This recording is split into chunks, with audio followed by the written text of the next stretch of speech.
ഞാൻ ദൃഢപ്രതിജ്ഞ ചെയ്യുന്നു. പ്രതിരോധത്തിന്റെ പ്രതീകമാണ് ആ സഹോദരിയെന്ന് മമ്മൂട്ടി. അവരുടെ പ്രതിരോധത്തിന്റെ പ്രതീകം തീർത്ത നാളം ഞങ്ങൾ ഓരോരുത്തരും ഏറ്റുവാങ്ങുകയാണ്. ഈ നാളം അഗ്നിയായി, അഗ്നിഗോളമായി മനുഷ്യ മനസാക്ഷി മരവിച്ചവരുടെ മുകളിൽ ആഞ്ഞു പതിക്കും. ക്രിമിനൽ ഗൂഢാലോചന പുറത്തു കൊണ്ടുവരണമെന്ന് മഞ്ജു വാര്യർ. ഇതിന് പിന്നിൽ നടന്നിരിക്കുന്നത് ഒരു ക്രിമിനൽ ഗൂഢാലോചനയാണ്. ഈ ഒരു ഗൂഢാലോചനയ്ക്ക് പിന്നിൽ പ്രവർത്തിച്ചവരെ നിയമത്തിന് മുന്നിൽ കൊണ്ടുവരാൻ ഉള്ള പ്രവർത്തനങ്ങൾക്കെല്ലാം അങ്ങേയറ്റം പൂർണ്ണമായ പിന്തുണ നൽകുക എന്നതാണ് നമുക്കിവിടെ ചെയ്യാൻ സാധിക്കുക.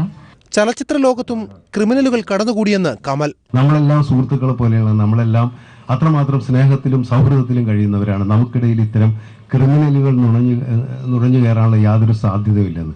പക്ഷെ അതുണ്ടായിക്കൊണ്ടിരിക്കുന്നു എന്നുള്ളത് നമുക്ക് തരുന്നൊരു ആപൽ സൂചന തന്നെയാണ്. ചിലർ വാർത്തകൾ വളച്ചൊടിക്കുന്നുവെന്ന് ദിലീപ്. സത്യസന്ധമായ രീതിയിൽ തന്നെയാണ് പോലീസ് അതിൻ്റെ അന്വേഷണമെല്ലാം മുന്നോട്ട് കൊണ്ടുപോകുന്നത്. എല്ലാവരും വളരെ സജീവമായിട്ട് ഇതിൻ്റെ പിന്നിലുള്ള ആളുകളുടെ പുറകെ തന്നെയുണ്ട്. മീഡിയക്കാരോട് പ്രത്യേകിച്ച് പറഞ്ഞ് വാർത്തകൾ വളച്ചൊടിക്കാനല്ല ശ്രമിക്കേണ്ടത്. നവോത്ഥാനം നേടിയ മലയാളിയെക്കുറിച്ച് രഞ്ജി പണിക്കർ. നിങ്ങളുടെ ഡേറ്റ റീചാർജ് ചെയ്തു വയ്ക്കൂ. ഏത് നിമിഷവും ഏറ്റവും പുതിയ വീഡിയോ ക്ലിപ്പിംഗ് നിങ്ങൾക്ക് പ്രതീക്ഷിക്കാം. ഇന്നലെ ഏറ്റവും ഉന്നത തലത്തിലുള്ള ആളുകളുടെ ഒരു ഗ്രൂപ്പിൽ വന്ന മെസ്സേജാണിത്. സംഭവം ആദ്യമറിഞ്ഞ ലാൽ വികാരാധീനനായി. അന്ന് അവള് ഓടിക്കളിച്ചു വന്ന് എൻ്റെ നെഞ്ചില് കെട്ടിപ്പിടിച്ച് കരഞ്ഞുകൊണ്ട്, ലാൽച്ചേട്ട അത് കരഞ്ഞ ശബ്ദത്തിന് അത് ഈ ലോകത്തുള്ള എല്ലാ സ്ത്രീകളും ഒരുമിച്ച് കരഞ്ഞാൽ അത്ര ശബ്ദം ഉണ്ടാവില്ല. ആ ശബ്ദം കേൾക്കാനായിട്ട് നമ്മുടെ അമ്മയ്ക്കോ മകൾക്കോ വരുന്നൊരവസ്ഥ വരെ കാത്തിക്കേണ്ടി വരരുത്. ചലച്ചിത്ര ലോകത്തെ പ്രമുഖർക്ക് പുറമെ MLA-മാരായ PT Thomas, Hibi Eden, CPM ജില്ലാ സെക്രട്ടറി P രാജീവ്, BJP നേതാവ് AN രാധാകൃഷ്ണൻ എന്നിവരും കൂട്ടായ്മയിൽ പങ്കെടുത്തു. മനോരമ ന്യൂസ്, കൊച്ചി. നടിയെ ആക്രമിച്ചവരെ മനുഷ്യരെന്ന് പോലും വിളിക്കാനാകില്ലെന്ന് മോഹൻലാൽ. ഒരാൾക്ക് കൂടി ഈ സ്ഥിതി ഉണ്ടാകാതിരിക്കാൻ ഉതകുന്ന ശിക്ഷ പ്രതികൾക്ക് നൽകണമെന്നും മോഹൻലാൽ ഫേസ്ബുക്കിൽ കുറിച്ചു. ദേശത്തിനു നേരെ ഉയർന്ന ചെറുചലനങ്ങളിൽ പോലും നെഞ്ചുരുകുന്നവരുടെ ദുഃഖത്തിന്റെ ആഴം കൂടി സമൂഹം അറിയണമെന്ന് സുരേഷ് ഗോപി. സ്ത്രീകൾക്ക് നേരെ അതിക്രമം ഉണ്ടാകാതിരിക്കാൻ ഓരോ പുരുഷനും ജാഗ്രത പാലിക്കണമെന്ന് ദുൽഖർ സൽമാനും പ്രതികരിച്ചു. നടിക്കെതിരായ ആക്രമണം ഒറ്റപ്പെട്ട സംഭവമെന്ന് CPM സംസ്ഥാന സെക്രട്ടറി കോടിയേരി ബാലകൃഷ്ണൻ.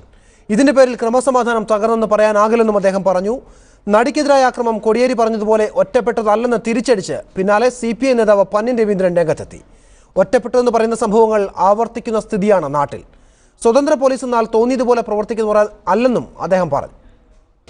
അതുമായി ബന്ധപ്പെട്ട പരാതി ലഭിച്ച ഉടൻ തന്നെ പോലീസ് വളരെ ശക്തമായി ഇടപെടുകയും അതിലെ പ്രധാനപ്പെട്ട ഒരു പ്രതിയെ തന്നെ പിടികൂടാൻ കഴിഞ്ഞത് സംഭവവുമായി ബന്ധപ്പെട്ട മറ്റ് വസ്തുതകൾ കണ്ടെത്താനും യഥാർത്ഥമായി സംഭവത്തിൽ ഉൾപ്പെട്ടവരെ കണ്ടെത്താനും സഹായകമായ വിധത്തിലാണ് പോലീസിൻ്റെ അന്വേഷണം നടന്നുകൊണ്ടിരിക്കുന്നത്. ഓരോന്നും കൂട്ടിച്ചേർക്കുമ്പോൾ ഒന്ന് കൂട്ടിച്ചേർക്കുമ്പോൾ ഉണ്ടാവുമല്ലോ, ഒന്നും ചേരുമ്പോൾ അങ്ങിങ്ങായി പല സംഭവങ്ങൾ ഉണ്ടായിട്ടുണ്ട്. ഗവൺമെൻറ് പോലീസിനെ സ്വതന്ത്രമായി വിടുക. സ്വതന്ത്രം എന്ന് പറഞ്ഞാൽ പോലീസിന് തോന്നിയ പോലെ ചെയ്യാനുള്ള അധികാരമല്ല എന്നുള്ള കാര്യം മറക്കരുത്. സ്വതന്ത്രം എന്ന് പറഞ്ഞാൽ സ്വതന്ത്രമായിരിക്കണം. സ്വതന്ത്രം എന്ന പേര് പറഞ്ഞുകൊണ്ട് പോലീസിന് തോന്നിയ പോലെ പ്രവർത്തിക്കാൻ അധികാരം ആരും കൊടുത്തിട്ടില്ല. CPM CPI തർക്കം കേരളത്തിൽ തന്നെ ചർച്ച ചെയ്ത് പരിഹരിക്കുമെന്ന് CPM general secretary Sitaram Yechury. LDF-ലെ ഘടകകക്ഷികളുടെ വിമർശനങ്ങളെയും നിർദ്ദേശങ്ങളെയും സ്വാഗതം ചെയ്യുന്നു. കേന്ദ്ര നേതൃത്വം വിഷയം ചർച്ച ചെയ്തിട്ടില്ലെന്നും സീതാറാം യെച്ചൂരി പറഞ്ഞു. ലോ അക്കാദമി പ്രശ്നങ്ങൾ പരിഹരിച്ചു കഴിഞ്ഞതായും യെച്ചൂരി വ്യക്തമാക്കി. CPI